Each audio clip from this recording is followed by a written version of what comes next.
Olá, boa noite para você. O governo do estado anunciou mais um pacote de combate à crise. São várias medidas que diminuem o número de secretarias e propõem o aumento da contribuição dos servidores e até de impostos.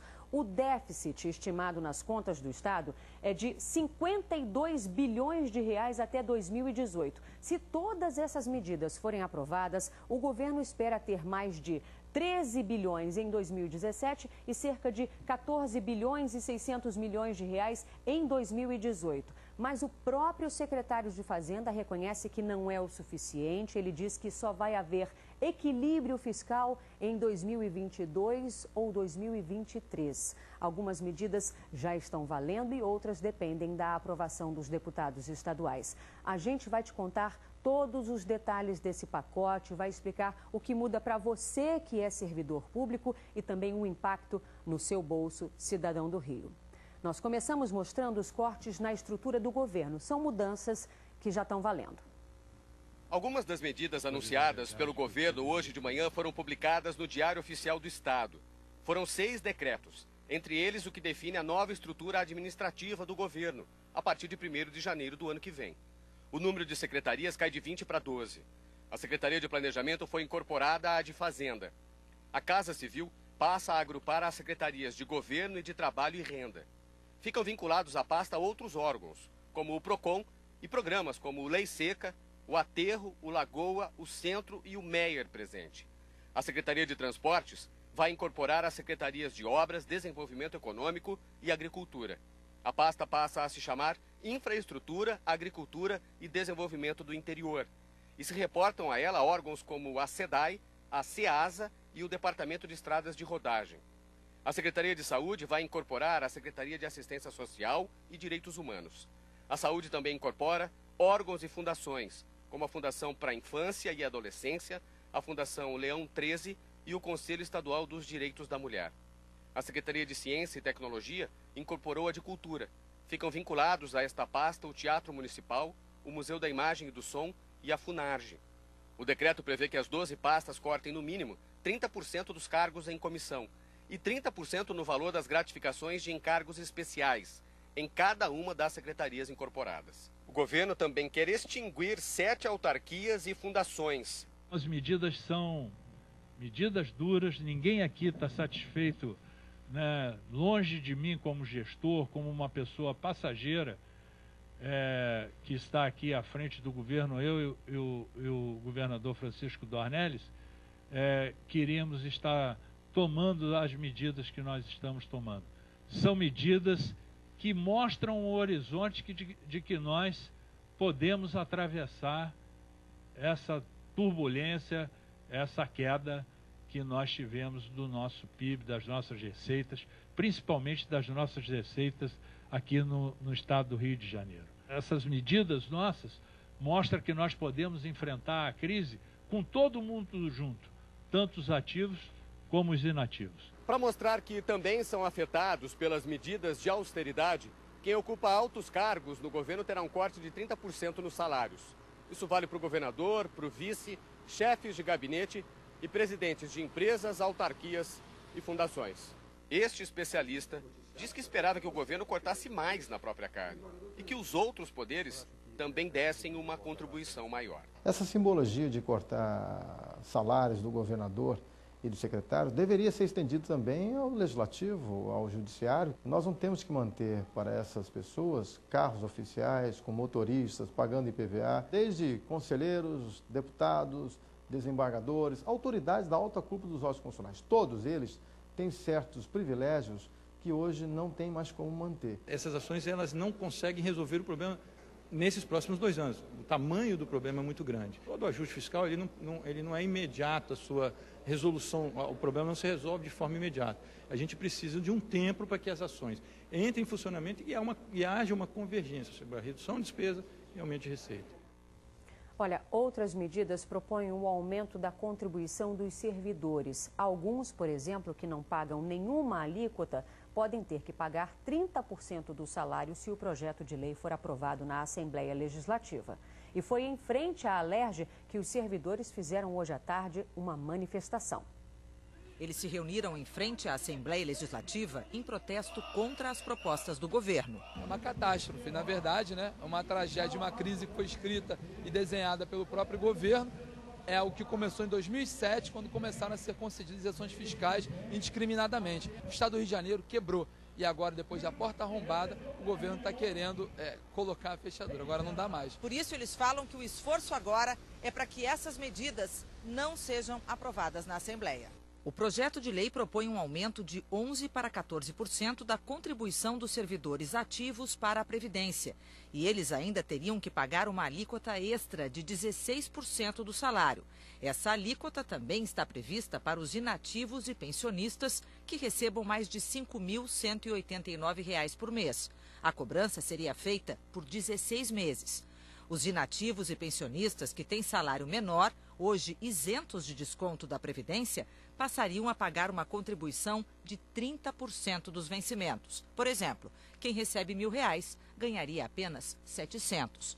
O governo também propõe acabar com o adicional por tempo de serviço, mantendo apenas o que já foi incorporado. Os reajustes de salários aprovados para o ano que vem seriam adiados para 2020. Essa mudança atinge servidores da segurança pública, bombeiros e auditores fiscais. E o teto salarial dos funcionários passaria a depender do crescimento da receita. Os reajustes não poderiam ultrapassar 70% do aumento da arrecadação. Nós procuramos preservar ao máximo os empregos. Nenhuma dessas medidas aqui nós estamos demitindo funcionários. Hoje não tem mais como garantir o pagamento de folhas de pagamento se nós não tomarmos essa medida.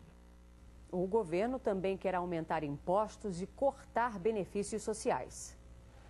Imagine um guarda-chuva que cubra toda a população do estado do Rio.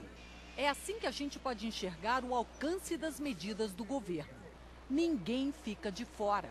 Com o aumento do ICMS, da energia elétrica, da gasolina, da cerveja, do refrigerante, do cigarro e do telefone, o Estado espera arrecadar R$ 1,4 bilhão e deixa um recado claro. Cada morador terá sua parcela de contribuição para ajudar a tapar o rombo das contas do Estado. Agora quem tem que pagar a população vai pagar? Isso é um esculacho total com a população, pô. Cada dia que passa a situação está difícil no país e vai afetar muito o nosso bolso, né? Mas para quem não tem, um pouquinho que tira já faz falta para a cesta básica. Mas como são muitas medidas, alguns moradores terão uma cota de sacrifício maior. Além do aumento de impostos, o pacote anunciado pelo governo mexe com uma parcela da população que depende de benefícios e sobrevive com a ajuda do governo. E essa contribuição tem data marcada para acabar. O aluguel social é um desses itens. Ele deixa de existir a partir de junho de 2017. Atualmente, quase 10 mil famílias recebem um valor médio de R$ 500 por mês para moradia. Elas estão espalhadas por 15 municípios e todas foram removidas de áreas de risco.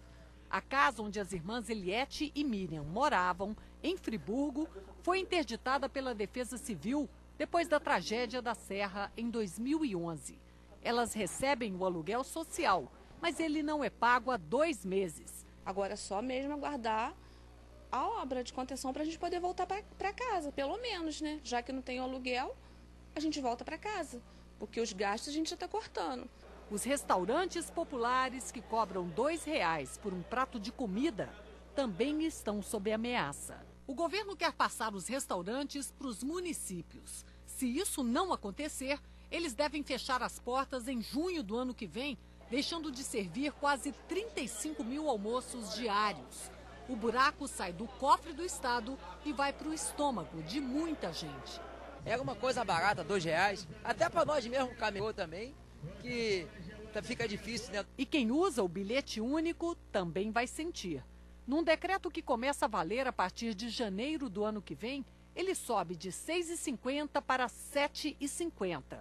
Mas o governo quer mais. Atualmente, o Estado banca a diferença entre o valor do bilhete único e das passagens que custam mais caro. No texto que será encaminhado à Assembleia, o governo quer limitar essa ajuda a R$ 150 por mês. Se o projeto de lei for aprovado, o que passar disso fica por conta do passageiro ou do patrão. Vai afetar muito, porque eu pago passagem todo dia, e de onde que eu vou tirar dinheiro para poder complementar? Agora você viu aí, muitas das propostas do governo dependem da aprovação dos deputados estaduais. E desta vez o presidente da Assembleia Legislativa, Jorge Pisciani, deu apoio às medidas anunciadas pelo governo e prometeu empenho para aprovar o pacote. Eu sou muito a favor. O estado do Rio de Janeiro chegou numa situação que ou ele toma uma medida de ajuste fiscal dura, ou ele vai ficar nessa situação de prestando serviço de péssima qualidade na área de segurança, de saúde e de educação aos 17 milhões de cariocas e fluminenses. O governo tem que ser para todos. Hoje o governo é só para os servidores, mas nem os servidores ele consegue pagar em dia. Então, isso quer dizer que é necessário uma medida dura de ajuste fiscal. Eu vou apoiar e vou lutar na Assembleia para aprová-las. Eu já começo na semana do dia 16 e 17, porque 15 é feriado, a colocar em discussão. Em dezembro, ali na primeira semana de dezembro, já começa o processo de votação. E nesse processo de votação eu vou antes convocar o governo e todos os deputados, através do Colégio de Líderes, para discutir as emendas, ver aquelas que têm acordo, o que tem entendimento, e o que não houver vai para o voto. Então eu espero até o final de dezembro ter votado todas as matérias. Se vamos aprovar todas, se vamos aprovar partes, aí só o conjunto de deputados poderão definir na hora do voto. Nós ouvimos também deputados que são contra essas propostas do governo. É de uma perversidade fora do comum. Quer dizer, você simplesmente reduzir o salário do servidor 30%, está faltando uma coisa que eu considero muito importante em tudo isso daí, que é a avaliação dos impactos. E impactos de caráter social, econômico e político. Isso daí não vem. É um pacote muito duro, né, com muitas inconstitucionalidades e algumas questões que, no mérito, são inadmissíveis por ferir direitos do ser humano. É um pacote que a gente está chamando um pacote de maldade.